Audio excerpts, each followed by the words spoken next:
তিনজনে গেছিল আখের খেতে আখ খাইতে। বাড়িওয়ালা এসে নাকি কি সর্বনাশ, আখ তো খায় শেষ করে ফেলাইলো তিনজনে।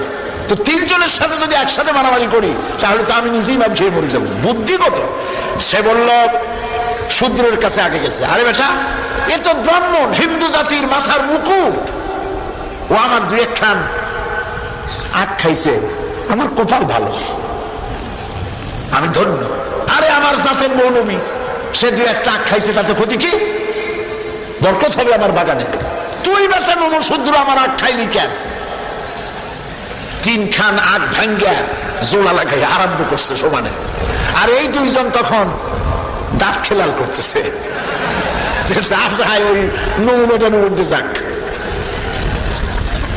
ওরা চিৎ করে ভালাইয়া ধরছে এবার ব্রাহ্মণ রে। আরে বেটা ব্রাহ্মণ, এটা আমার মৌলবী, আমার ধর্মের নেতা, ও আমার দু একখানা আখ খাইছে, তাতে তো আমি ধন্য হয়ে গেছি, তুই বেটা খাইলি কেন?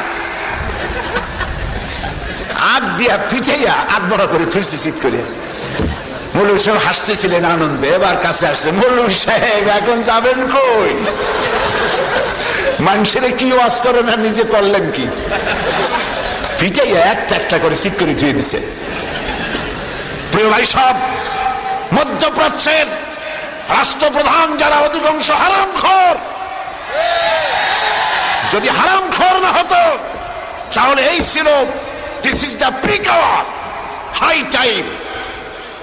রাষ্ট্রপ্রধান সব মুসলিম রাষ্ট্রপ্রধান একত্রিত হয়ে কাবা শরীফের গিলাফ ধরে চিৎকার দিয়া কাঁদতো আর বলে দিত, আমেরিকা তোর সাথে আমাদের কূটনৈতিক বাণিজ্যিক সব সম্পর্ক ছিন্ন করে দিলাম, আমাদের দেশে কোথাও তোর সৈন্যরা পা রাখার জায়গা পাবে না।